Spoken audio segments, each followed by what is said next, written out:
একটি ছাত্র সংগঠনের শীর্ষ নেতৃবৃন্দের সচিবালয়ের প্রতিনিয়ত কি কাজ থাকতে পারে? একজনও বলতে পারবে না যে সচিবালয়ের গেট দিয়ে আমরা ভিতরে প্রবেশ করেছি। আমাদের সেখানে কোনো কাজ নেই। নগর ভবনে একদিনের জন্য আমরা যাইনি, আমরা রাজকে একদিনের জন্য যাইনি, কোনো ভবনে আমাদের কোনো কাজ থাকে। 5টি ছাত্র সংসদ নির্বাচন অবশ্যই আমাদের মনোপুত রেজাল্ট হয়নি, এবং নির্বাচন পরিচালনা কমিটির যারা চিফ থাকে এর জামাতপন্থী সেই শিক্ষক হতে হয়। কারণটা কি ভাই? এটা কারণটা কি ভাই? আপনারা কি নিরপেক্ষভাবে কারো অধীনে নির্বাচন করতে প্রস্তুত নন? কি এমন মেকানিজম করেন ভাই? আমরা একদিনের সিদ্ধান্তে আজকে আমরা এই নির্বাচন কমিশন ভবন ঘেরাও কর্মসূচি ঘোষণা করেছে বাংলাদেশ জাতীয়তাবাদী ছাত্রদল।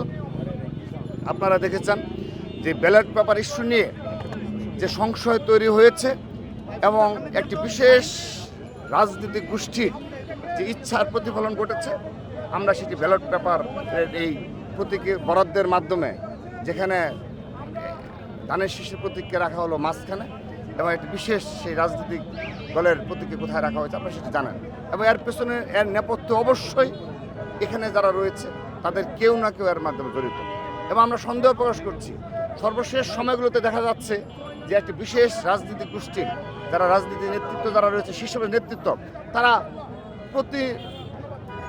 প্রতিদিনই এখানে তাদের যাতায়াত, সচিবালয়ে প্রতিদিন তাদের কাজ থাকে। একটি ছাত্র সংগঠনের শীর্ষ নেতৃবৃন্দের সচিবালয়ের প্রতিনিয়ত কি কাজ থাকতে পারে? আপনার এই নির্বাচন কমিশন ভবনে কি কাজ থাকতে পারে? এগুলো আমরা অবগত রয়েছি যে কি কাজে তারা কি ধরনের প্রভাব প্রতিপত্তি বিস্তারের জন্য তারা এই ধরনের কার্যে লিপ্ত রয়েছে। আমরা বাংলাদেশ জাতীয়তাবাদী ছাত্রদল আজকের দিন পর্যন্ত একদিনের জন্য এই নির্বাচন কমিশন ভবনে আমরা আসিনি, তার এই গেট দিয়ে প্রবেশ করিনি। আমি ছাত্রদলের সভাপতি এবং আমাদের ছাত্রদলের শীর্ষ নেতৃবৃন্দ একজনও বলতে পারবে না যে সচিবালয়ের গেট দিয়ে আমরা ভিতরে প্রবেশ করেছি। আমাদের সেখানে কোনো কাজ নেই। নগর ভবনে একদিনের জন্য আমরা যাইনি, আমরা রাজকে একদিনের জন্য যাইনি, কোনো ভবনে আমাদের কোনো কাজ থাকে না। কিন্তু তাদের এই বিশেষ ছাত্র সংগঠনের কি কাজ থাকে যে আপনি রাজক বলেন, আপনি নগর ভবন বলেন, আপনি সচিবালয়ে বলেন, আপনার এখানে বলেন, তারা সেই রাজনৈতিক ছাত্র সংগঠনের শীর্ষ নেতৃবৃন্দ প্রতিনিয়ত তাদের অবাধ যাতায়াত। এবং আজকের যে আমাদের ঘেরাও সেটি হলো ব্যালট পেপার ইস্যু এবং পোস্টাল ব্যালট ইস্যু সহ ব্যালট পেপার ইস্যু, যেন জাতীয় সংসদ নির্বাচনের যেটি ইস্যু করা হবে এটা তো বাইরে পাঠানোর জন্য পোস্টাল ব্যালট করা হয়েছিল, কিন্তু দেশের ভিতরে সেখানেও যেন কোনো ষড়যন্ত্র যেন না থাকে এবং বিশেষ রাজনৈতিক গোষ্ঠীর ইচ্ছার প্রতিফলন যেন না করতে, নিরপেক্ষভাবে যেন তার দায়িত্ব পালন করে। দ্বিতীয়ত, শাহজালাল বিজ্ঞান ও প্রযুক্তি বিশ্ববিদ্যালয়ে আপনি লক্ষ্য করেছেন যে এই ছাত্র সংসদ নির্বাচন উপলক্ষে তারা 5 ডিসেম্বর চিঠি ইস্যু করে, এবং সেটি তারা বিসিসিআর কেন যেন তারা সেটি তার নিজের কাছে রেখে দিয়ে 12ই ডিসেম্বর সেটি প্রকাশ করা হয়, এবং পরবর্তীতে আমরা জানা যায় যে এটি হলো। তারপর তার আরেকটি চিঠি ইস্যু করলো যে সকল নির্বাচন বন্ধ। ওকে, আমাদের সেই ধরনের একটি প্রার্থী যারা রয়েছে কিংবা সাধারণ শিক্ষার্থী যারা রয়েছে তারা কিন্তু সেই ধরনের মানসিক প্রস্তুতি নিয়েছে, কিন্তু পরবর্তীতে একটি বিশেষ রাজনৈতিক ছাত্র সংগঠন রয়েছে, তাদের ইচ্ছার প্রতিফলন অনুযায়ী 4 দিন মব ক্রিয়েট করে এবং 4 দিন সাধারণ শিক্ষার্থীদের বিভ্রান্ত করে আর নির্বাচন হবে না, এখন তার আরেকটি চিঠি ইস্যু করেছে। আমাদের প্রশ্ন হলো, আমরা 5টি ছাত্র সংসদ নির্বাচন অবশ্যই আমাদের মনোপুত রেজাল্ট হয়নি, কিন্তু আপনি লক্ষ্য করে দেখুন ডাকসু, জাকসু এবং রাকসুর পরবরে চাকসু এবং জকসুতে আমাদের কিন্তু উল্লেখযোগ্যভাবে আমরা কিন্তু ঘুরে দাঁড়িয়েছি, এবং আমাদের ভোটের ডিফারেন্সগুলো বলেন সাধারণ শিক্ষার্থীরা, বিপুল সংখ্যক সাধারণ শিক্ষার্থী আমাদের যে প্যানেল, সেই প্যানেলের পক্ষে রায় দিয়েছে। তো এগুলো আমাদের আশাবাদী করে তোলে যে আগামীতে যেহেতু আমাদের ছাত্রদল কেন্দ্রীয় সংসদের মেয়াদ কিন্তু আমাদের শেষ পর্যায়ে, আমাদের অতি দ্রুততম সময়ে একটি নতুন ছাত্রদল কেন্দ্রীয় সংসদ কমিটি গঠন হবে। তো এখানে যারা তরুণ নেতৃত্ব যারা আসবে তারা এর ধারাবাহিকতা রক্ষা করবে, এবং অবশ্যই সাধারণ শিক্ষার্থীদের মনোভাব আমাদের পক্ষেই থাকবে ইনশাআল্লাহ বলে আমি আত্মবিশ্বাসী। কারণ এর প্রতিফলন ঘটেছে আপনি চট্টগ্রাম বিশ্ববিদ্যালয় কেন্দ্রীয় ছাত্র সংসদ নির্বাচন, হল সংসদ নির্বাচনে, এবং সর্বশেষ জগন্নাথ বিশ্ববিদ্যালয় কেন্দ্রীয় ছাত্র সংসদ নির্বাচনে তার সাধারণ শিক্ষার্থীদের ইচ্ছার প্রতিফলন ঘটেছে।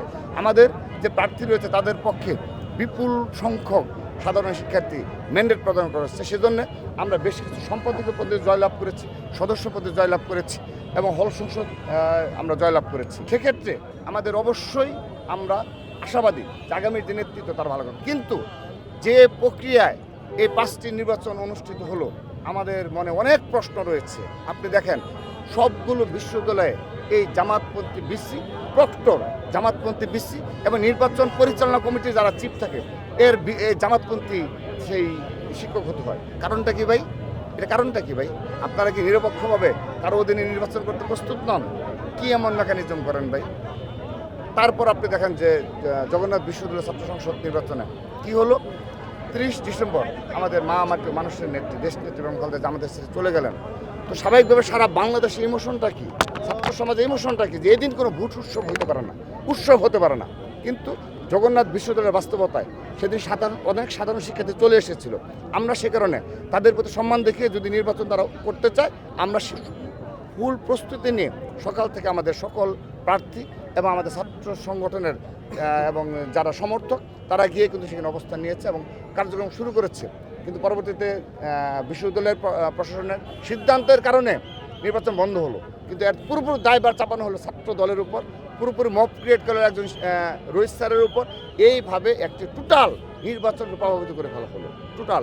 অর্থাৎ এক্ষেত্রে ইন্ধনদের সরাসরি বিসি স্যার, প্রক্টর স্যার, নির্বাচন কমিশন সরাসরি, এবং এই নির্বাচন কমিশন তাদের অধীনে তারা কোনো ব্যবস্থা নিল না।